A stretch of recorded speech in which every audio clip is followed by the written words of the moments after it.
Hello, just a follow-up video to the last one I made about the tariff war that's ongoing. Uh, very quickly, what I did was I pull out certain charts, and this time round, this particular chart shows the CCR and OCR price movement after a war event. And what I've done is I measure between the year that happened and 3 years later because there's SSD. Of course, back then there's no SSD in the early 2000s and so on and so forth. But I just simplify everything, pull a 3 year timeline, and see what's the net effect here. As you can see, right, well, back then it's pretty much like a cowboy town. Anything happened to us, right?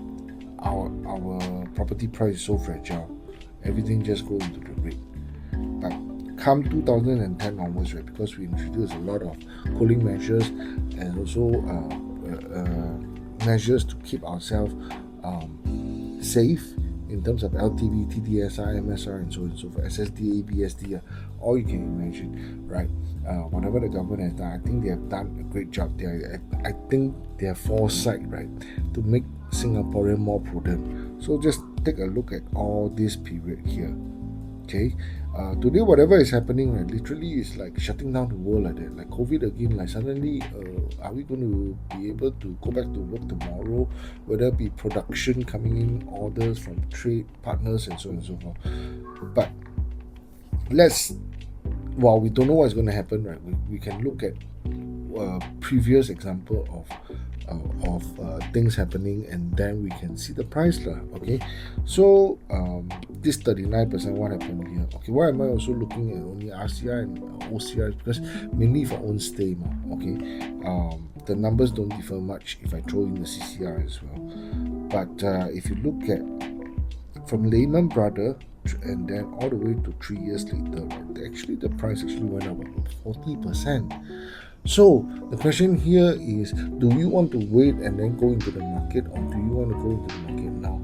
No right or no wrong answer, but the correct answer here is that, hey, do I have enough to tie me through the midterm, 3 to 5 years, 3 to 8 years, right?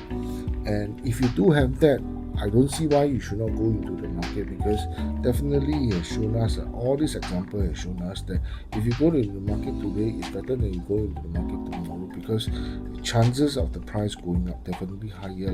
Now, this 3.2% drop, right, I can explain why.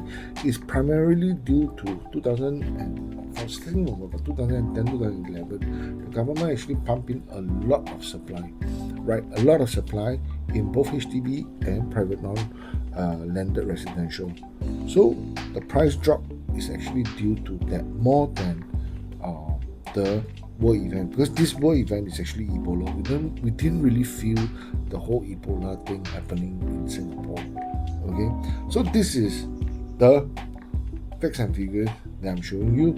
Things, whether or not you should go in, don't go in, well, feel free to drop me a DM. I can always have a chat with you and then discuss your plan.